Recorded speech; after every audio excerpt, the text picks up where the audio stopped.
नमस्कार। आज हमारे सामने दिल्ली से मालती मिश्रा जी है, जो वरिष्ठ साहित्यकार हैं। 3 कहानी संग्रह प्रकाशित हो चुके हैं और 2 उपन्यास प्रकाशित हुए हैं और प्रतिलिपि पे इनकी अंतर्ध्वनि उपन्यास प्रकाशित है। इसी संबंध में आगे चर्चा करेंगे। नमस्कार मीनारिया जी। नमस्कार। होता क्या है कि हम देखते हैं कि बहुत से जो साहित्यकार होते हैं, जब हम किसी भी साहित्यकार की कोई भी साहित्य पढ़ते हैं, चाहे वो कहानी हो, उपन्यास हो, कविताएं हों, साहित्य से संबंधित हम कुछ भी पढ़ते हैं तो हमारे दिमाग में एक छवि अंकित होती है कि जिस भी पृष्ठभूमि को लेकर के या जिस भी भाषा को लेकर के ये साहित्य की रचना हुई है तो लेखक या कवि कवित्री वो उसी क्षेत्र से संबंधित होते हैं। ऐसा हमारे दिमाग में अंकित होता है जी। हम कभी नहीं सोचते हैं कि अहिंदी क्षेत्र भाषी एक लेखक जो है वो हिंदी भाषा में आकर के बहुत अच्छी रचनाएं कर सकते हैं।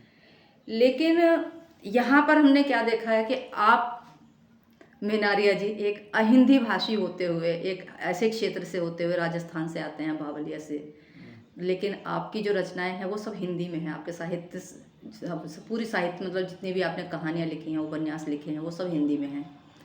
तो इसी विषय में आज आपसे चर्चा करना चाहूँगी। तो इसी चर्चा को आगे बढ़ाते हुए ताकि हमारे जो लेखक, जो आपके लेखक पाठक हैं जी, वो जान सकें कि क्यों आपको ने अपने क्षेत्रीय भाषा को ना मतलब चुन करके साहित्य के लिए हिंदी भाषा को आपने चुना, हिंदी भाषा को प्राथमिकता दी। तो इस चीज़ को हमारे दोनों के बीच में जो वार्ता होगी, इससे हमारे जो भी श्रोता हैं और आपके जो भी पाठक हैं उनके दिमाग में जो एक प्रश्न आता है ना, जो एक प्रश्न अंकित होता है, उन प्रश्नों के जवाब उनको मिल सकेंगे। तो इसी श्रृंखला में मैं पहला प्रश्न आपसे पूछ रही हूँ कि जैसा कि मैं जानती हूँ कि आपकी अभी तक 6-7 पुस्तकें प्रकाशित हो चुकी हैं, है ना? तो अहिंदी भाषी परिवेश से आने के बाद भी जो सभी पाठकों के मन में आता है कि आपने हिंदी को ही अपनी अभिव्यक्ति का माध्यम क्यों बनाया? जी। अब मैं आपको बताता हूँ। हिंदी क्या, जैसे कि अपनी राष्ट्रीय भाषा है और मेरा शुरू से सोचना यह था कि अपन उस भाषा में लिखें तो वो क्या है, पूरे देश तक अपनी बात पहुंच सके, मन के विचार पहुंच सके। और मेरा मुख्य उद्देश्य पूरे देश में अपने जो विचार है वो पहुंचाने का था। दूसरी बड़ी बात है कि राजस्थानी जो भाषा है उसमें 100 किलोमीटर के दायरे में भाषा चेंज हो जाती है। ठीक। और हमारी जो मातृभाषा आती है मेवाड़ी भाषा, तो अभी राजस्थानी में अभी तक पांडुलिपि राजस्व भाषा की मान्यता प्राप्त नहीं हुई। तो इसीलिए हिंदी भाषा लिखने में चयन किया था। और जो मैं लिखता हूँ अपनी जो भाषा है, बोली है, वो मालवी और मेवाड़ी मिश्रित है। तो मैं भी चाहता हूँ कि जो अपने स्थानीय पाठक है उनके लिए भी जो हो, तो मैंने कुछ जो शब्द अपनी मातृभाषा में रखे हैं, तो वो मैं पहचान भी बने। और दूसरी है कि जो क्षेत्र के जो पाठक हैं आसपास के, वो उसको समझ सके। इसीलिए मेरा लिखने का यह उद्देश्य था। बहुत बढ़िया, आपका उद्देश्य सराहनीय है। जी। तो अभी जैसे क्या जो आपने हिंदी लेखन को चुना है, हिंदी भाषा को चुना है, तो ये चयन आपके लिए मतलब एक तरह से चैलेंजिंग रहा होगा। जो आपका ये साहित्यिक निर्णय था, आपको ये मतलब एक स्वाभाविक लगा, आसान लगा, या फिर आपको मतलब इसमें कुछ चैलेंज फेस करने पड़े? नहीं, ऐसी कोई बात नहीं है। हिंदी भाषा, वैसे मैं राजस्थान जो है हिंदी भाषा क्षेत्र रहा हुआ है, इसीलिए कोई ज़्यादा इतना लिखने में दिक्कत नहीं आई है। लेकिन हाँ, इस बात को मैं मानता हूँ, अपन जिस क्षेत्र में रहते हैं, वहाँ से एरिया में रहते हैं, तो भाषा का तो बोली वो तो आएगी, लहजा आ जाता है, उसका बोलने में लहजा आ जाता है। और वो वाक्य विन्यास में भी प्रयोग हो जाता है, कहानी में भी हो जाता है, और उपन्यास में भी कई कई जो शब्द आ जाते हैं। तो आपकी जो मातृभाषा है और हिंदी भाषा के बीच में आपका कौन सा संवाद पाते हैं? इसमें संवाद, जैसे कि जो वो जैसे उपन्यास लिख रहे हैं, तो उसमें पृष्ठभूमि कौन सी है, अच्छा, हाँ, उसके ऊपर बैठेगा है। अगर पृष्ठभूमि अपन अब क्षेत्र से ले रहे हैं तो उसमें अपनी मातृभाषा का शब्दों का प्रयोग बीच बीच में कर रखा है, इसी से क्योंकि वो उसमें हाँ उससे क्या वास्तविकता लगेगी उपन्यास में। वास्तविकता आती है इसी से, बिल्कुल सही इसीलिए कहा आपने। करने का मेरा उद्देश्य। तो इसमें मतलब आपको जब आप लिखने बैठते हैं और जी। क्योंकि आपका मुख्य उद्देश्य हिंदी भाषा के को लेकर के उसको रचना, तो आपको इसमें मतलब कहीं पर असहजता महसूस होती हो, कुछ इस तरह के चैलेंजिंग लगता हो कि अपने आप को सहज महसूस कर पाते हैं उस समय लिखते हुए आप? नहीं, हिंदी भाषा मेरी अच्छी भाषा। और एक बात और क्लियर बताऊँ मैं आपको साफ शब्दों में, अ, मेरे जो कॉलेज के समय में और जो 12th में मैंने लिया था, मेरा अनिवार्य विषय हिंदी ही था। अच्छा तो इसीलिए कोई दिक्कत नहीं रहती है, हिंदी लिया मैंने। तो और दूसरी बड़ी बात है कि हमने सुना है और सच भी है, जो पहला उपन्यास अपना देवकी नंदन जी बाबू ने लिखा था, चंद्रकांता संतति, हाँ उसको पढ़ने के लिए लोग अहिंदी भाषी लोग हिंदी सीखे। चंद्रकांता संतति लिखा, उसमें इतना मतलब दौर चला कि अहिंदी भाषी लोग भी उसको पढ़ने के लिए हिंदी सीखे। उस रचना का उस रचना के काल को ही उसके दौर के रूप में जाना हाँ, जाता उस है। दौर में जाना जाता है। हाँ। इसीलिए हिंदी तो अपने रग रग में बसी है, और हिंदी ऐसी भाषा है जो जितने ही अपने देश की भाषा है वो सबको जोड़ के। तो जब रखती आप है। कोई उपन्यास या कोई कहानी आप लिखते हैं तो पात्र जो उसके होते हैं, जो पात्रों का चयन होता है, वो हाँ। मुख्य रूप से आप कहाँ से करते हैं पात्रों का चयन, मतलब किस पृष्ठभूमि से करते हैं अपने पात्रों के चयन? पहली बात तो जैसे कोई उपन्यास लिखता हूँ तो उसमें मैं एक खोज करता हूँ, बारीकी से देखता हूँ। जब तक मैं उस चीज़ को बारीकी से समझ नहीं लूँ या अपने हृदय में नहीं उतार लूँ, तब तक मैं नहीं लिख पाऊंगा। बिल्कुल ये है। बिल्कुल। तो मैं जो प्रथम ये है, आसपास की जो घटना घटती है, घटना के अलावा जो पात्र होते हैं, जैसे गांव की पृष्ठभूमि में लिख रहा हूं तो गांव में जो पात्र बनेंगे उस हिसाब से लिख सकता हूँ। तो वो क्या, जैसे पढ़ने वाले पाठक को वास्तविक रूप में लगे कि सच्ची घटना है। तो इसीलिए पाठकों जो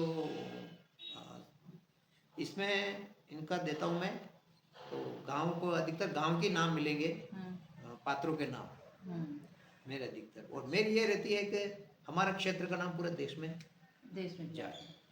तो जब आप रचनाएं करते हैं तो आपको कभी लगता है ऐसा कि जो बाहरी दृष्टिकोण होते हैं लेखन को लेकर के, कभी वो दृष्टिकोण से आपने विशिष्टता मतलब अपने आप को उसके अनुरूप ढालने की कोशिश की या विशिष्टता लाने की कोशिश की उन दृष्टिकोणों ने? जी बिल्कुल।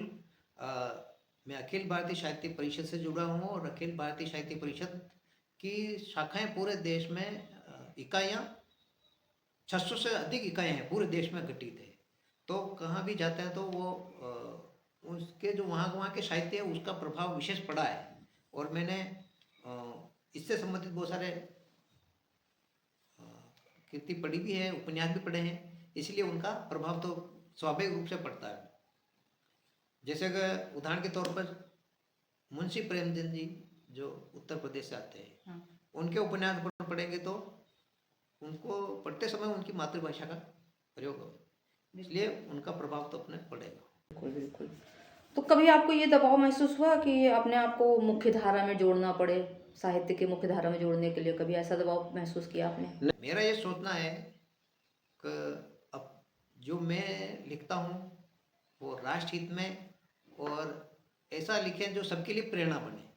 मैं किसी के ये वो वाला चाल नहीं, भेड़ चाल नहीं, जैसे वो लिख रहा तो मैं वैसे टाइप के लिखूं। मेरा ये है, मैं जो लिखूंगा आपके अपना एक अपना हाँ अपना खुद का खुद का। कहा जाए कि एक लाइन बना रखी है आपने हाँ। कि हम जो है जो हम महसूस करें हम जो अपना विचार लिखेंगे, हमें अपने आप को किसी से जोड़ना नहीं है, किसी से अपने आप को तुलना जोड़ना नहीं नहीं। करनी है। अपने मेरे क्षेत्र का जो घटना घटती है उसकी उसके परंपरा है, बारे में संस्कृति है, उसको मैं लिखने की कोशिश करूँ। तो अगर कोई आलोचना करते हैं तो उस आलोचना को आप कैसे लेते हो? मैं पहली बात तो मैं किताबें पढ़ता हूँ, मैं खुद समीक्षा लिखता हूँ, मैं किसी की आलोचना करता नहीं। लेकिन जब हम साहित्य लिखते हैं तो होता क्या है कि बहुत से लोग पसंद भी करते हैं, तो हाँ। बहुत से लोग उसमें त्रुटियां भी निकालते हैं, आलोचना भी करते हैं। और साहित्य की आलोचना होनी चाहिए, हम होनी बहुत मानते जरूरी हैं कि है। जब तक जी, बिल्कुल। आलोचना नहीं होगी हम वो उसको सुधार नहीं पाएंगे। अगर मेरी कोई आलोचना करता ना, मेरी पुस्तकों पे आलोचना होती है और करते हैं, तो मैं उस बात को बहुत गहराई से लेता हूँ और इसका उदाहरण मैं ताजा देता हूँ। मेरे उपन्यास की आलोचना हुई थी पुनर्विवाह, अच्छा। जो बड़े साहित्यकार हैं और कलकत्ता रहते हैं अभी। और उन्होंने मेरे उपन्यास की आलोचना की, तो उसके बाद मेरे को लगा यार थोड़ा अपन को बदलाव करना है, तो मैं उसको स्वीकार करता हूँ। ठीक। और आज के समय में हिंदी को, आप हिंदी साहित्य को कहाँ देखते हैं, किस मोड़ पर देखते हैं? समय और कालखंड के अनुसार भाषा बदलती रहेगी, लेकिन मेरा ये मानना है हिंदी भाषा का बहुत उज्जवल है और साहित्यकारों का भी उज्जवल है। लेकिन इस संघर्ष में मोबाइल युग भी आ गया, डिजिटल युग भी आ गया, सोशल मीडिया आ गया, सारे आ गए। क्योंकि पाठक को खींचना आज के युग में बहुत टेढ़ा हो गया। तो ऐसा कॉन्टेक्ट लाएं, ऐसा कुछ सब्जेक्ट लेके आएँ जो पाठक को सीधा पसंद आए। उसमें अभी नया दौर चल रहा है लघु कथा का। तो लघु कथा क्या है, वो पाठकों को कम समय में पढ़ के वो दे सकता है। और दूसरा, अगर उपन्यास लेना हो तो अपन परंपरा और संस्कृति को, और जो पुराना आ रहा है, जैसे कुछ राजा महाराजा की कहानियाँ, उसको पात्र बना के अपन लिख सकते हैं। ऐसा नहीं अपन क्राइम या ऐसा कुछ खाली मनोरंजन के लिए लिखना है।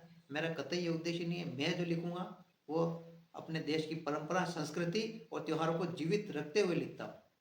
ये मेरा उद्देश्य। तो आज की पीढ़ी जो है, जो अहिंदी भाषी साहित्यकार हैं आज की पीढ़ी के, उनके लिए आप कुछ संदेश देना चाहेंगे? उनके लिए ये संदेश है, अहिंदी भाषा क्षेत्र के लिए वो अपनी भाषा में लिखें, ठीक है उनकी। लेकिन अपने जो लिख रहे हैं अपनी भाषा, जो अपनी बोली होती है वो अपनी मातृभाषा होती है, पहली मातृ होती है, फिर बाद में क्या, अगर वो अपने क्षेत्र में पॉपुलर हो गई ना, तो फिर उसका अनुवाद हिंदी में हो सकता है। तो अभी जो आपने रचनाएं की हैं, जो आपकी पुस्तकें, उनके बारे में कुछ बताना चाहेंगे आप? अभी 7 पुस्तकें प्रकाशित हो चुकी हैं, और अभी मेरा उपन्यास आया था काला सोना, जो उसका लोकार्पण भी कराना है। तो ये मेरा काला सोना उपन्यास पाठकों को पसंद आएगा। और इस उपन्यास में लगभग 3 साल लगे, बहुत मेहनत से लिखा, और यहाँ के पृष्ठभूमि के बारे में मुझे बहुत अच्छा लगा कि मुझे आपके मतलब विचार जानने को मिले, क्योंकि पढ़ते हुए ये चीज़ मस्तिष्क में आता है, जो प्रश्न मेरे मस्तिष्क में आते थे और पाठकों के मस्तिष्क में भी आते होंगे निस्संदेह, तो उन्हीं प्रश्नों को मैंने आपके समक्ष रखा। और आप इस परिचर्चा को विराम देते हैं। नमस्कार। नमस्कार।